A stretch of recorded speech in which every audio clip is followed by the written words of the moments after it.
Lately, we've been buzzing about Will Smith potentially saying yes to iRobot 2. While we all remember how the first movie didn't quite match up to the book, thanks to one key change, the sequel might switch things up even more.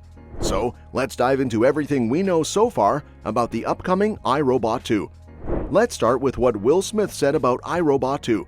After the infamous Oscar slap incident involving Chris Rock, Will Smith's career hit some bumps, with several movie contracts being canceled and him receiving a 10-year ban from the Academy Awards. However, despite these challenges, there's still hope for Smith to bounce back, and a sequel to his 2004 hit iRobot could be just the ticket to revive his career. Smith has a history of iconic roles in major films like King Richard, Men in Black, The Pursuit of Happiness, Ali, and Hutch, but iRobot stands out as one of his biggest hits. Released in July 2004, iRobot was a massive success, grossing $346 million worldwide on a $120 million budget. While it was praised for its groundbreaking visual effects, even earning an Academy Award nomination, the film's story received mixed reviews. But this is where iRobot 2 could come in and improve on the original's flaws. Given the film's success, a sequel seems like a natural fit to help Smith regain his spot in the spotlight. During an interview, writer and producer Ronald Moore revealed back in 2007 that he was working on a sequel, but sadly, the project has been dormant for over a decade.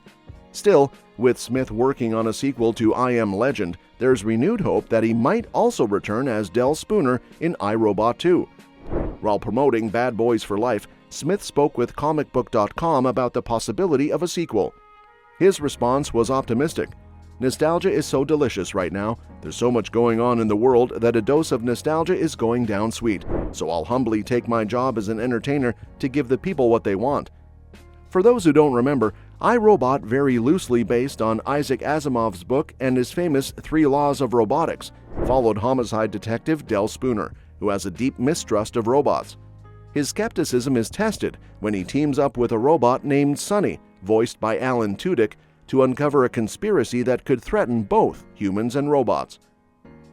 The ending left room for more storytelling, with Sonny discovering his own purpose and humanity.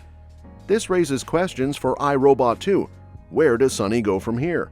Will humans and robots coexist peacefully, or will new conflicts arise? There's a lot of potential for a sequel to explore these themes, especially in today's world where AI and robotics are becoming even more prominent.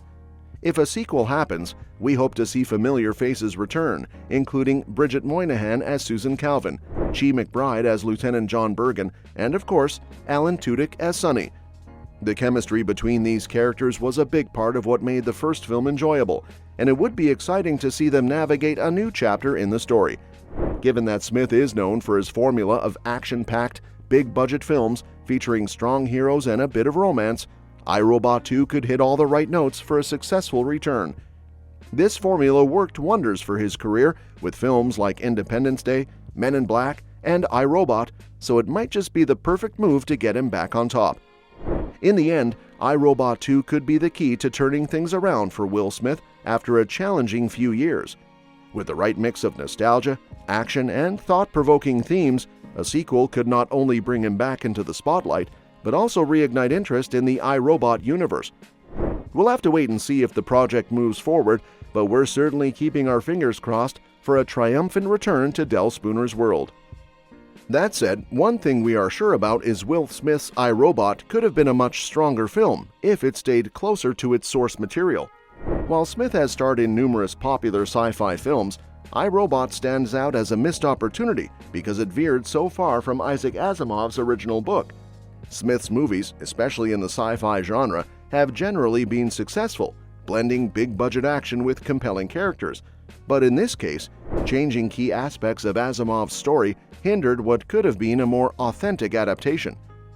Smith's career is packed with iconic roles, from saving the world in Independence Day and Men in Black to portraying complex characters in films like 7 Pounds and Hancock.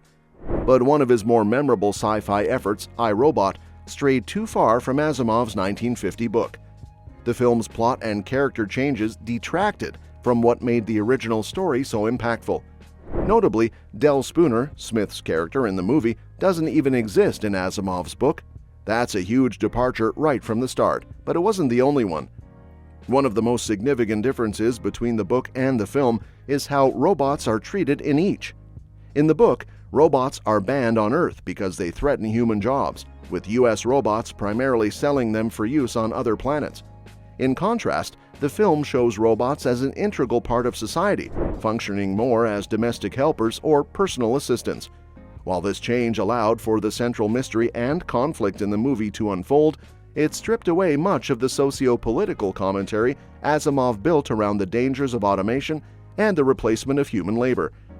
Asimov's book explores themes of robots working off-world, particularly on planets like Mercury, and the impact of robotics on space colonization. The movie, however, confines its story to a futuristic version of Chicago, foregoing the expansive interstellar setting that would have added another layer to the narrative. Imagine how much richer the film could have been if it had shown robots working on distant planets, emphasizing the scope of human dependency on them across the galaxy. One of the standout scenes in the film, where Spooner searches for Sonny in a crowd of identical robots, is inspired by the book. However, the book's version of this scene takes place off-Earth and is more focused on intellectual puzzles and investigations. The movie takes a more action-oriented approach, which worked for the medium but also limited the philosophical depth of Asimov's work. While the thrilling chase scenes and robot battles appealed to audiences, they came at the cost of the contemplative, interview-based search found in the book. The movie also missed out on the chance to dive deeper into Asimov's Three Laws of Robotics, which are central to his writing. While these laws are mentioned in the film, they serve more as plot devices than the thought-provoking ethical dilemmas they are in the book.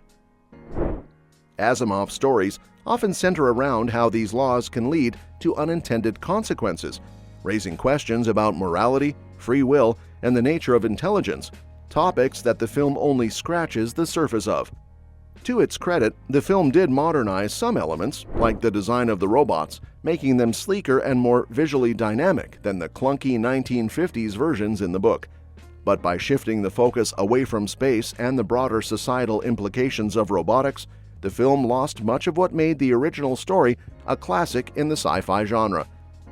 While I, Robot was a successful action film with impressive visuals and a solid performance from Will Smith, it could have been so much more if it had embraced the vast world Asimov created. A faithful adaptation might have explored humanity's relationship with technology on a grander scale, taking the story to space and beyond, which would have made for a much richer, more layered film. And that's that for today's video. Thank you so much for watching, and we will see you in the next one. Your suggestions for future videos are always welcome in the comments below.